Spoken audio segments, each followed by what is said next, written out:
Hello and welcome to our channel. Today we will be presenting Upstream, a movement points and grid movement game in which players try to help salmon in their journey to spawn, protecting them from serious threats such as bears, herons and eagles. It is a game suitable for people over 8 and with a length of 20 to 30 minutes. Let's see what Upstream is about.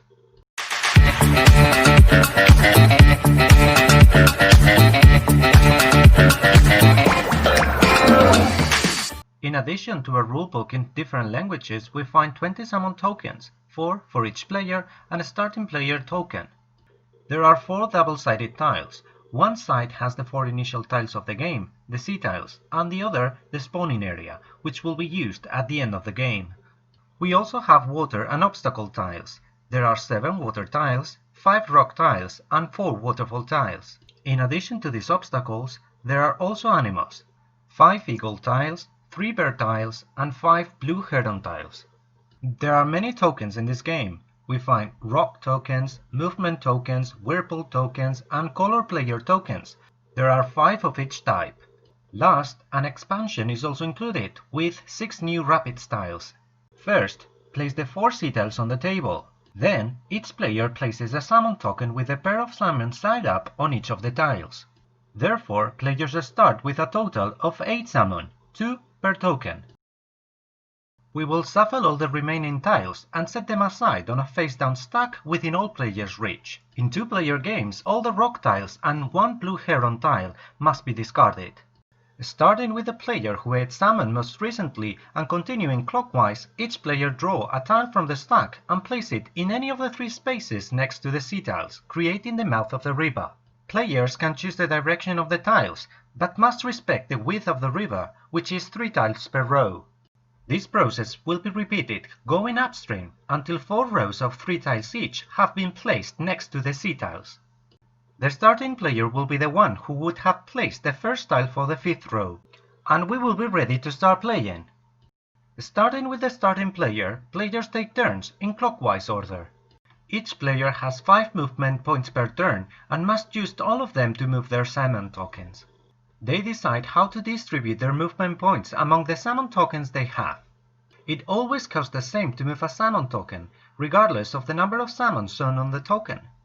The only restriction is that salmon cannot move downstream.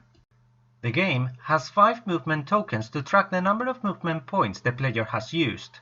Each time a player moves a salmon token, they will give a movement token to the next player. Using these tokens is completely optional. There are 2 ways of moving, swimming and jumping. Salmon can swim from one tile to an adjacent one if there are no obstacles that require jumping. Swimming requires 1 movement point per tile. If the tile is full, that is, it has as many salmon tokens as players in the game, salmon tokens cannot swim through or stop there. For example, in a 3-player game, if a tile already has 3 salmon tokens, it will be full, and we won't be able to swim into or through the tile until one of the salmon tokens leaves it. The only possibility will be to jump over it.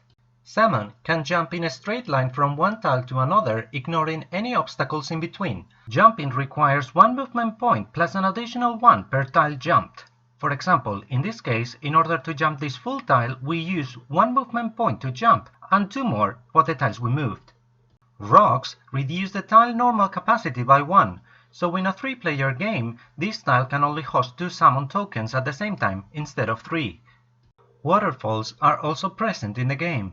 These obstacles must be jumped over since they can be crossed swimming. Therefore, we will have to use an additional movement point to move to an adjacent waterfall tile. There aren't only obstacles hampering their way upstream. Animals such as eagles, bears, and herons will certainly be a serious threat. Whenever a bear, eagle, or heron catches a salmon and the token shows a pair of salmon, flip it. Otherwise, remove the token from the game. If a salmon token swims or finishes its jump on an eagle tile, the eagle eats a salmon. Once an eagle catches a salmon, the tile is flipped and becomes a regular water tile. The only way to avoid an eagle is to jump over it. If we bump into a bear, remember that they catch a salmon when the token jumps over, from, or to a bear tile. Nonetheless, Swimming salmon tokens are not affected by bears. Bears, as opposed to eagles, aren't removed from the game after eating a salmon. There are also blue heron tiles. If, at the end of their turn, a player has one or more salmon tokens on a blue heron tile, that heron will eat only just one salmon from the tokens the player has on the tile. Only the player who has just ended their turn is affected. Blue herons eat at the end of the turn and are not removed from the game after catching a salmon. When all the players have completed their turn, the round is over and the starting player gives the starting player token to the player on the left and draws 3 tiles from the pile to place however they like. At the end of the first round, do not remove tiles, just add 3 new tiles. At the end of the second round, remove the 4 sea tiles and then add 3 new tiles. When removing tiles, all salmon tokens on them are removed as well, so be careful. On the following rounds, remove 3 tiles and place 3 new tiles, until the stack runs out of tiles. In 2-player games, the starting player will always be the same. However, during the first turn of the game, the starting player will only have 4 movement points, not 5. Players will continue playing until there are only 2 tiles left to be placed. These tiles must be placed on the riverbanks, leaving the central space free for the first of the spawn tiles. The spawn tiles can be found at the back of the 4 sea tiles used at the beginning of the game. When a salmon token moves to the first spawn tile, it can't move any farther.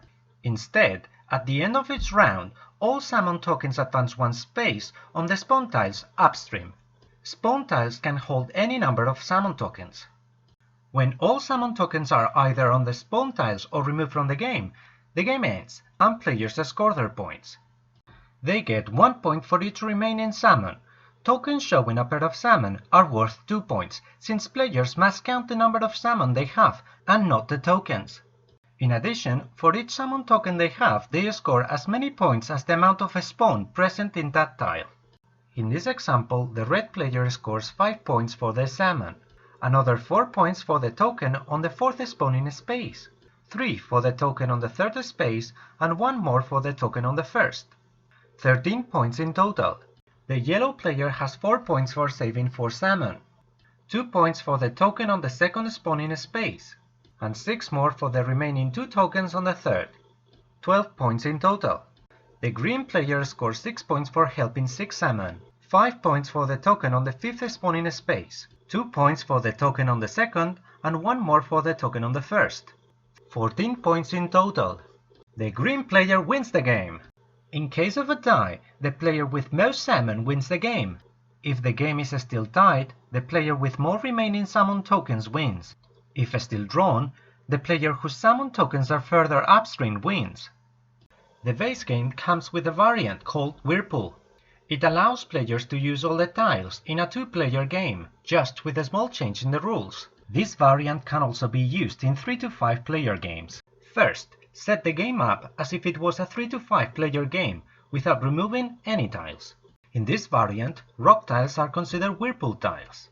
The game has some Whirlpool tokens that players can place over rock tiles in order to remember their effect. When a salmon token swims in this tile or ends a jump on it, the token must stop there and the player cannot use any other movement points this turn to move it. This effect may result in a player being unable to spend the 5 movement points for that turn. If that's the case, the player ends their turn when they cannot use more movement points. We can also spice up our game with the Rapids expansion, which includes new tiles that should be added to the base game. These tiles have the following effect.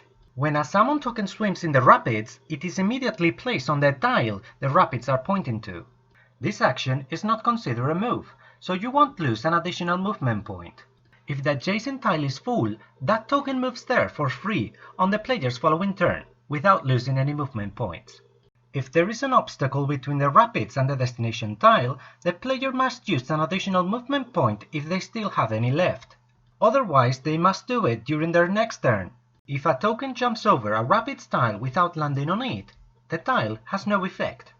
Rapids can be placed however the player decides, as long as they are pointing towards a tile that the salmon could actually move to.